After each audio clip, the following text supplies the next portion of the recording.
La prochaine présentation ce matin, la cinquième, si je ne m'abuse, s'intitule « L'IBSC a reconnu une nouvelle catégorie d'hydrographes certifiés ». Cette présentation sera faite par M. Jean-Claude Tréteau, excusez-moi, Jean-Claude Tétrault, de l'Association des arpenteurs des terres du Canada.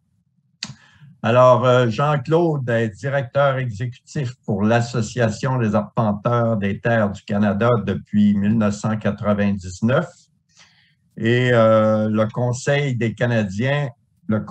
canadien des examinateurs pour les arpenteurs géomètres depuis 2006.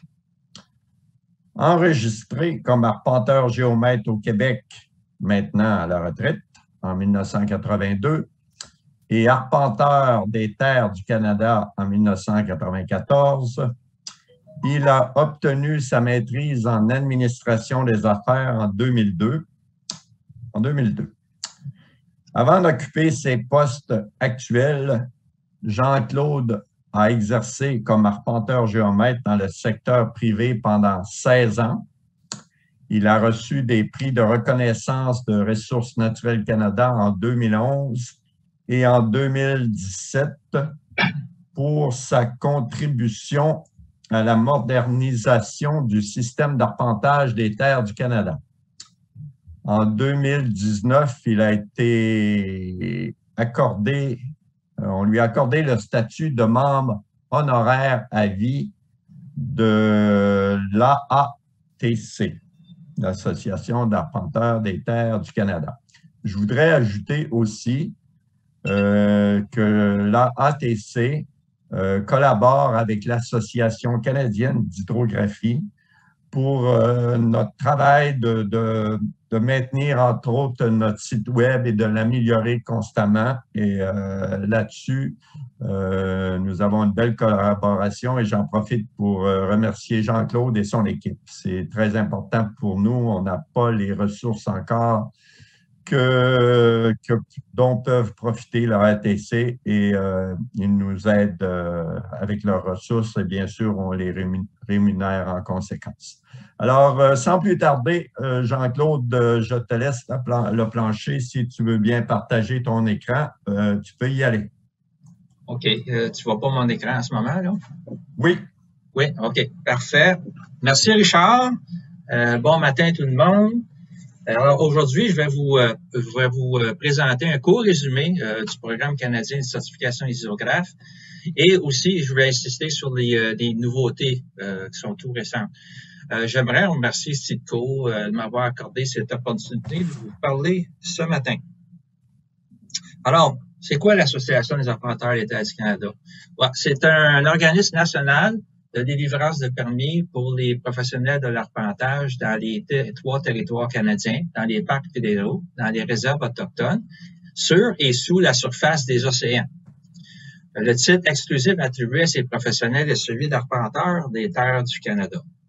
Alors ça représente dans le fond notre juridiction, tout ce qui est en rose, rouge et bleu. Donc, le territoire extra-côtier, les mers, c'est 60% de notre juridiction. Donc, grand intérêt pour notre association.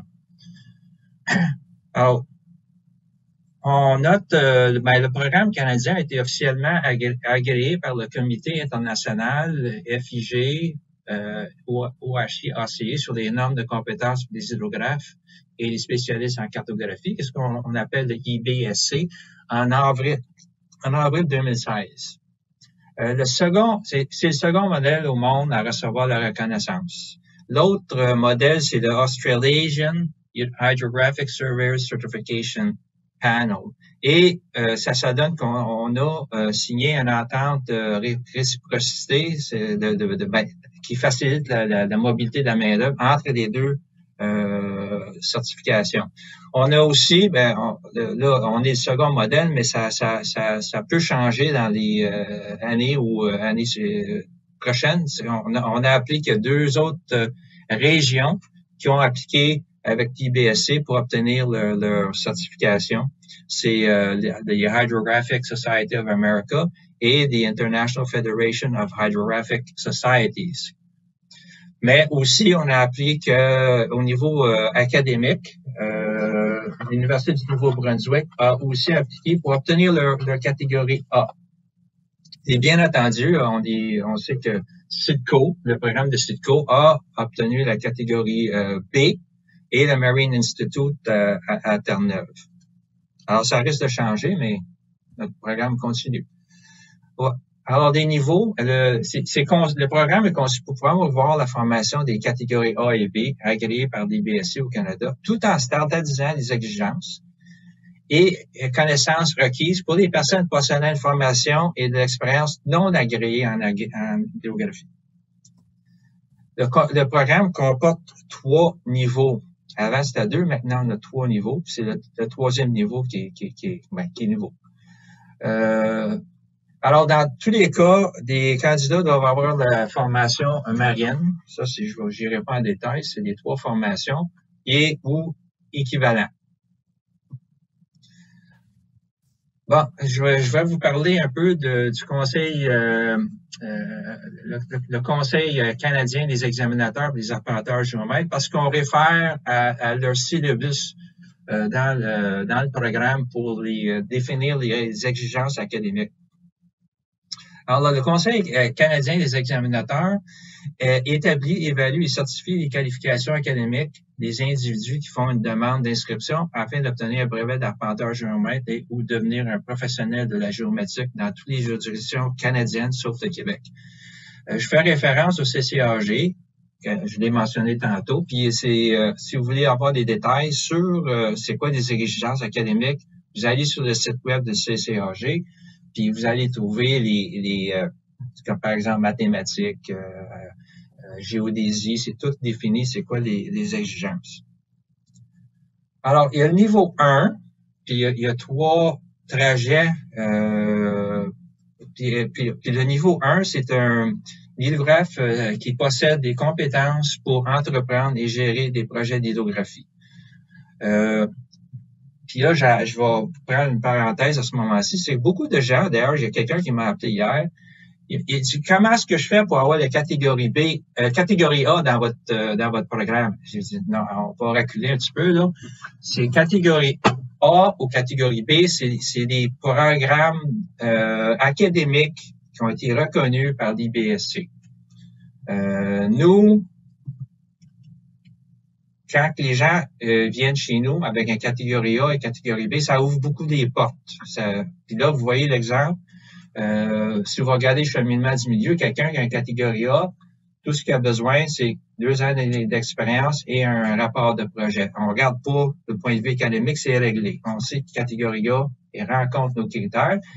L'autre chemin, catégorie B, pour obtenir le niveau 1, il faut qu'il y ait un bac, finalement un bac en arpentage ou un certificat d'achèvement du CCAG ou un brevet d'arpenteur des terres du Canada. À ce moment-là, ça prend 3 ans d'expérience et un rapport de projet. Alors, il y a un autre cheminement, non catégorie A, non catégorie B, mais là, je n'irai pas dans les détails. Si vous êtes intéressé, je vous encourage d'aller visiter le site web d'association et chercher le manuel du candidat qui donne tout en détail le cheminement. Alors, on obtient à la fin un hydrographe certifié HC. Et si quelqu'un a catégorie A ou catégorie B, on ajoute ça au certificat. Ensuite, il y a le niveau 2, qui est le technicien certifié en hydrographie. Le technicien certifié possède les compétences pour appuyer des projets d'hydrographie. Encore là, il y a 3 cheminements. La catégorie B, évidemment, ça ouvre la porte. La seule exigence à ce moment-là, c'est 2 années d'expérience et le rapport de projet. Tandis que les autres cas, mais c'est un petit peu plus compliqué. On parle des sujets, quand on voit les sujets C1, C2, C4, c'est les sujets du CCAG. Alors, pour avoir des détails, par exemple, C1, c'est mathématiques. Il faut aller au site web du CCAG pour voir qu'est-ce que ça veut dire, l'exigence C1. Et l'exigence E2, c'est levé hydrographique avancé. Et à la fin de tout ça, désignation de technicien certifié en hydrographie, un TEC-CH. Alors, nouveauté. Ben, première nouveauté, c'est que les candidats de niveau 1 ou 2 qui, après l'étude préliminaire du dossier académique, semblent satisfaire à première vue aux exigences académiques, peuvent utiliser le titre HC en formation ou TEC-CH en formation. Et à ce moment-là, ils auront 5 ans pour satisfaire à toutes les exigences pour obtenir leur HC ou leur TEC-CH permanent. Alors ça, c'est nouveau. Et la troisième catégorie, qui est tout nouveau aussi, c'est le niveau exécutif. Alors, un candidat pour le niveau exécutif doit posséder les qualités suivantes. A un rôle de direction dans une entreprise ou une organisation. A eu, à un moment dans le passé, la même qualification et expérience qu'une personne certifiée au niveau 1, mais n'est plus activement impliqué dans l'exécution d'un projet de levée hydrographique ou extra-côtier. Est responsable du développement des carrières du personnel de niveau 1 et 2. Est responsable de travailler avec le niveau 1 dans la planification des levées hydrographiques ou extra-côtiers au fin des appels d'offres sur des projets. Et a démontré être un leader stratégique.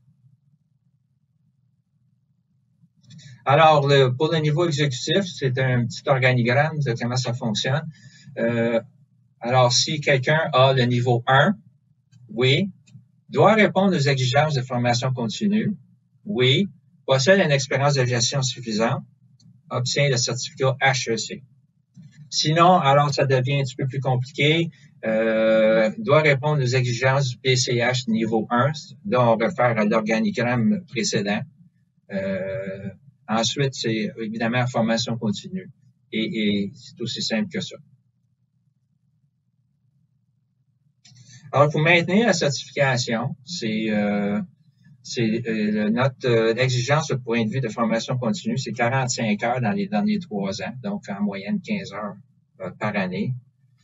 Et aussi, dans les cas de niveau 1, niveau 2, les personnes qui renouvellent leur certification doivent nous fournir un journal ou un logbook d'expérience pour nous démontrer qu'ils sont encore impliqués dans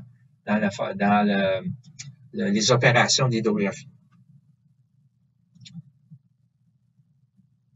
Alors, c'est tout, Richard.